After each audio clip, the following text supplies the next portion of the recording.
এই দৃশ্য কিনা শেষে আমাকে দেখতে হলো, কিন্তু তবু আমার খুব জানতে ইচ্ছে করছে বাচ্চারা থলি ভর্তি মোহর অলংকার সব ছড়াতে ছড়াতে যাচ্ছে কেন, আর গোপালের হাত দুটোই বা ঘাট থেকে বেরিয়ে দুদিকে ঝুলছে কেন? মহারাজ, আর একটা ব্যাপার কি আপনি লক্ষ্য করেছেন? কি বলতো? গোপালের দেহ কারা কাঁধে করে নিয়ে যাচ্ছে? হ্যাঁ হ্যাঁ, ওই তো মন্ত্রী, সেনাপতি, জ্যোতিষী আর পণ্ডিত। আসলে গোপালের এই শেষ যাত্রা আমাদের কিছু শিক্ষা দিয়ে যাচ্ছে মহারাজ।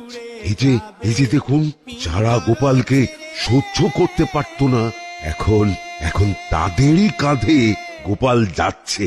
তার মানে শেষ পর্যন্ত কেউই কারোর শত্রু থাকে না, সবাই মান অভিমান ভুলে কাঁধে কাঁধ মিলিয়ে পার করে দেয়। আর ওই যে মোহর আর অলংকার ছড়িয়ে যাচ্ছে, সেটাও বুঝিয়ে দেয় যে এই অর্থ, সমৃদ্ধি সবই ফেলে একসময় চলে যেতে হবে। দুটো খালি হাতও বুঝিয়ে দিচ্ছে খালি হাতেই আমরা সংসারে এসেছিলাম, আর খালি হাতেই আমাদের যেতে হবে।